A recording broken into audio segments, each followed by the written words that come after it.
about my big passion, which is geology.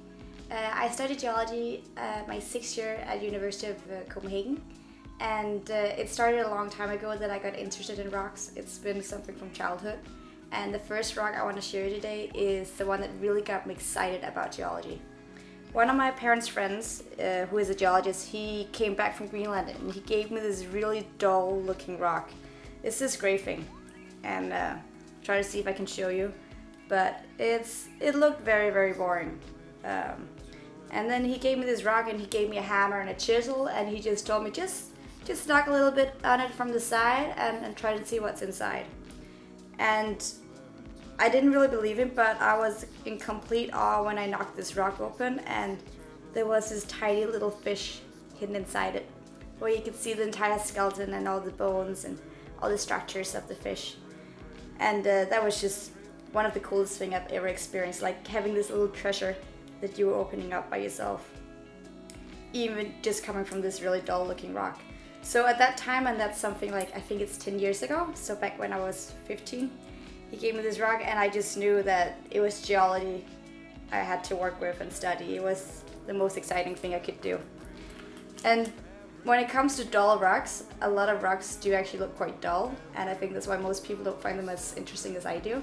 But once you get to know them, you learn a little about their history, you can find something like this that again looks really dull and really boring. But once you knock it up and you start to study what kind of minerals there's in it, you figure out that a rock like this that I have for Spain could have diamonds in it. And that's pretty exciting. I mean, I'm a diamond girl, so this is really exciting for me. And I don't think there's any diamonds particularly in this rock, but just sitting in Spain looking at this really cool lava flow, and it's quite beautiful when you knock it open. Just the thought of knowing that there could actually be diamonds in there, that's really exciting. So this is one of my favorite rocks as well, mostly because you go from this really boring looking rock to this really beautiful rock that could have diamonds. Now that we're on the gem area, my absolute favorite mineral, which I also have a tattoo of, is this little thing, which is a tourmaline. And you can get it in a lot of different colors, and I guess black isn't the most exciting color, but I got this from a friend when I lived in Canada, and it's very personal value to me.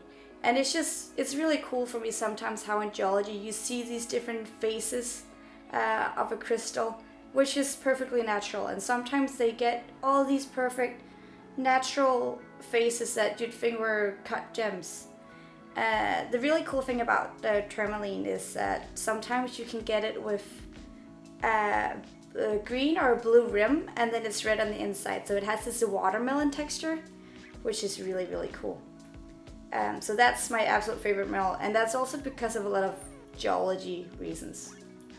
Another rock that I have that is pretty cool is from a trip I went to in Iceland. I think most of you will remember that we had that Eyjafjallajökull eruption 5 years ago, where the big volcano erupted and there was this big ash cloud and no planes could leave Europe for weeks. I went hiking up there 2 months after, and of course as a geologist I wanted to see the volcano, I wanted to see the lava, and it was the most crazy trip I've ever tried. We walked for 7 hours to get up on this volcano in newly fallen ash, so you're basically walking in sand with your hiking boots on. But once you got up there and you saw the molten lava, it was absolutely incredible.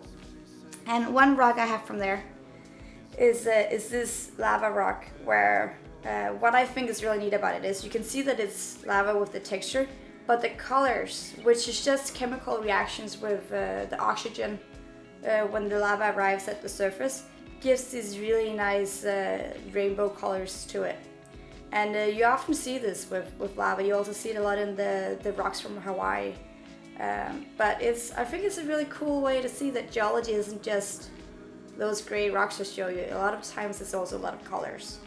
So that's one of my favorite rocks, definitely too. Plus it reminds me of that 7-hour hike up a mountain just to see lava. And it was so exhausting, but it was so much worth it.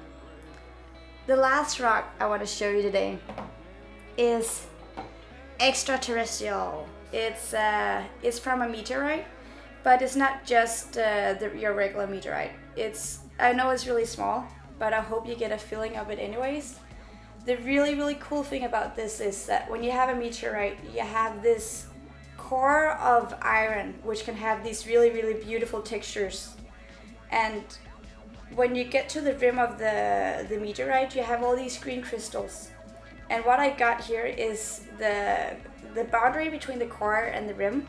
So I have this iron core here, and then in the middle of it I have these absolutely beautiful green crystals, which are called olivine crystals. And I am so sad that I only have this small piece, but this is one of my biggest treasures. It's absolutely this palisite is what it's called. So it's partly a meteorite part of it, and it's just super cool. I got it from my dad for my birthday a few years ago, but if I could find one of these myself one day, that would be insane. My biggest focus in geology is to look for minerals, so I want to go look for gold and gems. So I think even though I'm pretty happy about my rock collection, I need to go find myself some gems. I need to go find myself something like this, which is a ruby surrounded by emerald. Or go actually find one of those dollar rocks and have some real diamonds in it. Because that's my biggest wish, definitely. And that's it. I hope you enjoyed. Bye.